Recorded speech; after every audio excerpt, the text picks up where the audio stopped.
Look at these contentious cats, primed for battle. Yes, doctor? Oh my gosh. Too soon, Chief Stan? Oh wait. Very proper and British.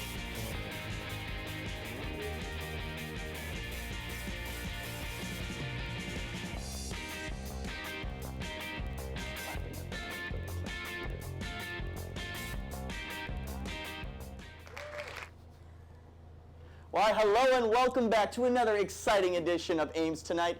Today is Tuesday, October 13th, and I am your co-host, Andreas Haffar. Oh, thanks, babe. And I'm your co-host, Rich Martinez. We have a lot in store for you tonight, including our news segment, The Common Man's Movie Review, featuring Jared Calvert. And we couldn't forget a comeback of last season's segment of Ladies Lounge, debuting again with our favorites, Annie Harmon and Laurel Feakes. They have a lot of gossip for us tonight, so stay tuned. So, our stop story tonight apparently is the confirmation of hurricane-force winds sweeping through Ames over the past few days. Students noticed 30-mile-per-hour wind gusts that carried through the weekend into Monday evening, causing a commotion in commuting on campus. Alliteration. The winds blew so much that ISU Athletics offered it a full ride to join the football program.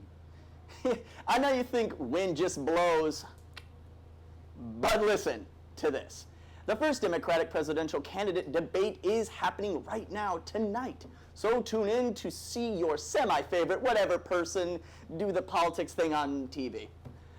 Follow the disappointment, I mean discussion, real-time live from your I Heart Bernie Sanders beanbag on Twitter with the hashtag, who's really watching this?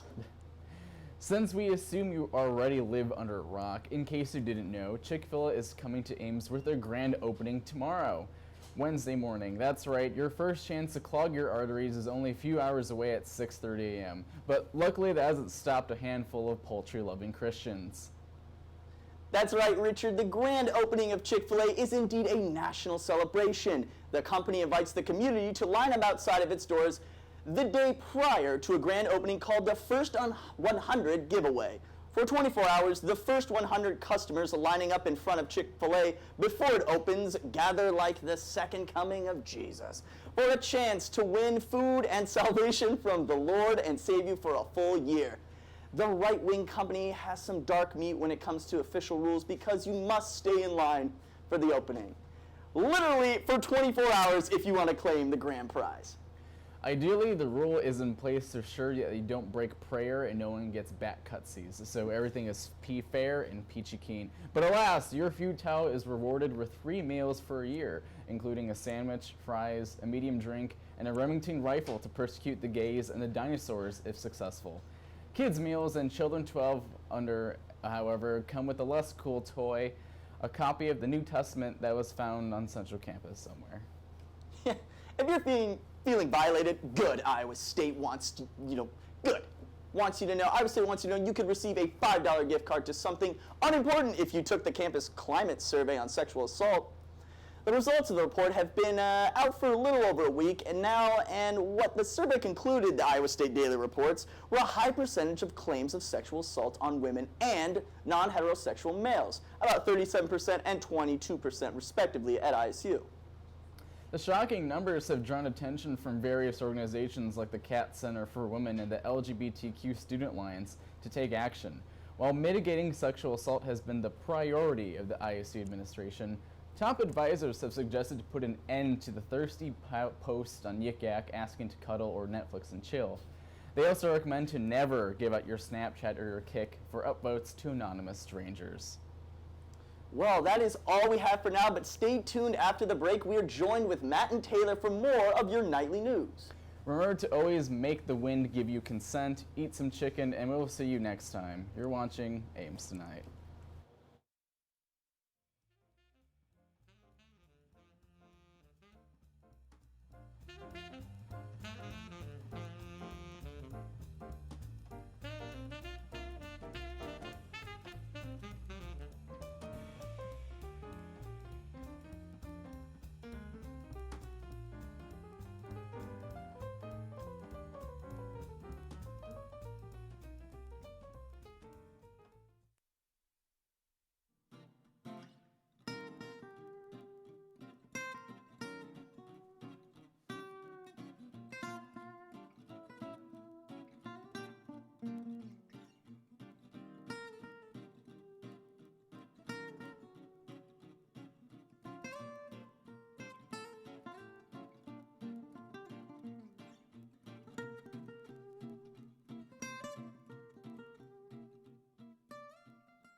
Welcome back to Ames Tonight. I'm Matt Banwart. Sasha, please, just text me back.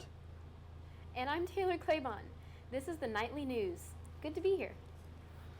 The U.S. Treasury recently started investigating how ISIS has gotten their hands on a large amount of Toyota trucks, allegedly using them as promotion in propaganda videos. As the U.S. Treasury looks into this issue, many critics are left wondering if the vehicles were stolen or purchased legally. Perhaps ISIS purchased the trucks during this month's blowout sale. Toyota does, after all, offer prices that I claim are irresistible. Now wait a moment. This is actually a very serious dilemma for the automotive industry. Ford and Chevrolet feel completely left out of this great advertising opportunity. Since ISIS started promoting Toyota trucks, their sales in the Middle East have just exploded. But hey, all business aside, I feel like you gotta give respect to a company that stays true to its slogan.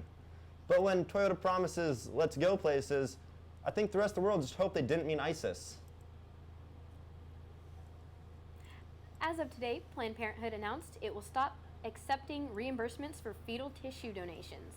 This announcement came after the severe backlash stemming from the anti-abortion group, the Center for Medical Progress, releasing videos supposedly exposing Planned Parenthood for selling fetal tissue for profit. Planned Parenthood maintains that everything they have done is legal and that any money for fetal tissue was to cover costs of obtaining, storing, and transporting it, as is common with tissue donations. The organization is implementing the new policy to curb conservatives' desire to defund them. I'm not sure how much this will help since the GOP is attempting to shut down the organization to stop its abortion procedures altogether.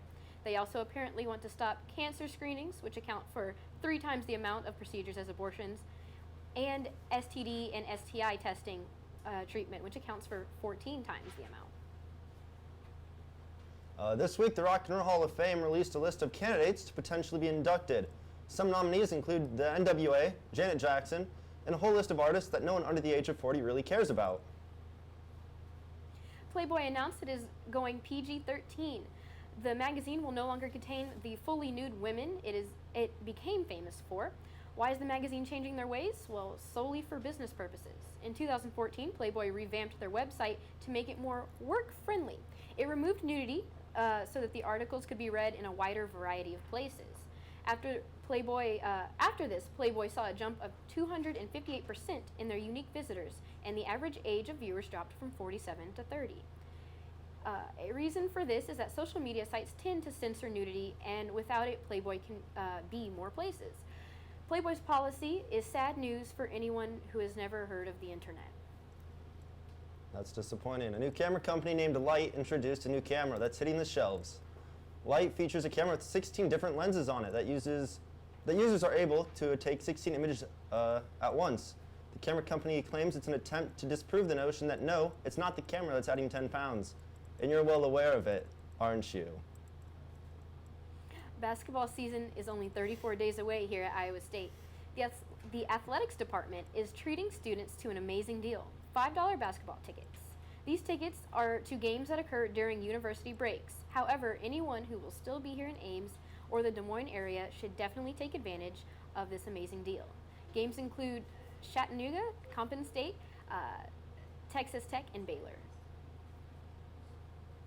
Pixar confirmed this week that its hit titles The Incredibles and Cars will be getting sequels. Originally titled The Incredibles 2 and Cars 3, the films are expected to be released in theaters in June of 2019. Relatedly, Pixar has also confirmed that it's in a press release that it's officially out of ideas.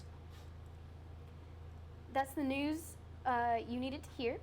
We'll be back with the Common Man's movie review in the Ladies' Lounge. You better not go anywhere, Ames.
Welcome back, folks, to Ames Tonight. I'm Jared Calvert.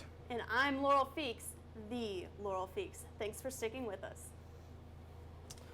Last week, my roommate somehow convinced me to go see the movie Everest.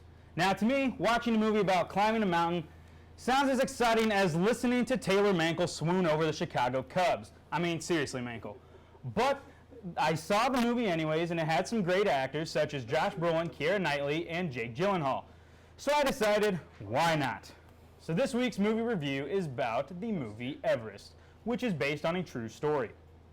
Rob Hall, played by Jason Clarke, is the leader of a commercial expedition to the top of Mount Everest in 1996. A few of the people going on the expedition are a mailman named Doug, played by John Hawkes, a woman named Yasuko, played by Naoko Mori, who has climbed all other summits of Mount Everest, and Beck Weathers, a pathologist from Texas, played by my boy Josh Brolin. During the year that the film takes place, there are other groups trying to reach the peak as well, including one led by Scott Fisher, played by Jake Gyllenhaal. The first half of the movie is great. It's kind of like watching the football camp portion of Remember the Titans. You learn about the characters, the training process of climbing a mountain such as Mount Everest, and they reach the summit. You actually feel inspired to go climbing. I myself thought, how cool would it be to climb the stairs from the first floor of Sukup Hall all the way to the fourth floor? But let's be real, that still sounds horrible. Getting back to the movie, the second half of the movie gets sad in a hurry. A violent storm rolls in, and most of the characters get stranded throughout the mountain. Hopefully I won't do this for every movie review, but if you don't like spoilers, plug your ears now. Basically, everyone you root for in this movie dies. There isn't enough oxygen for people to get back to the base, and the blizzard makes it impossible for the people to move. The person you'd least expect to live actually does, but I won't spoil the movie that much to tell you who it is. Okay, you can unplug your ears now if you can hear me say that. Everest is a decent movie depicting a real-life tragedy. It's not necessarily my cup of tea, but then again, I drink coffee. This has been a Common Man's Movie Review. I'm Jared Calvert. I'm just a common man in an uncommon land. Laurel? There is no unhappy ending here. Taylor Swift and Calvin Harris are still dating, even though there have been numerous reports that Swift broke up with Harris after he was caught leaving a Thai massage parlor.